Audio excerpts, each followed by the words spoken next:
हे यारों, समंदर में छुपा है एक मजेदार जानवर, सी रॉबिन।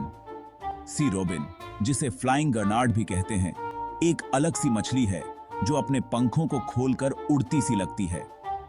ये छोटे छोटे प्यारे जानवर अक्सर समंदर के तल पर चलते हैं और अपने फिन्स को पैरों की तरह यूज करते हैं। इनका रंग बिरंगा शरीर और पंख इन्हें बहुत खास बनाते हैं, और सबसे मजेदार बात यह है कि ये मछलियां गा भी सकती हैं। जी हां, बिल्कुल सही।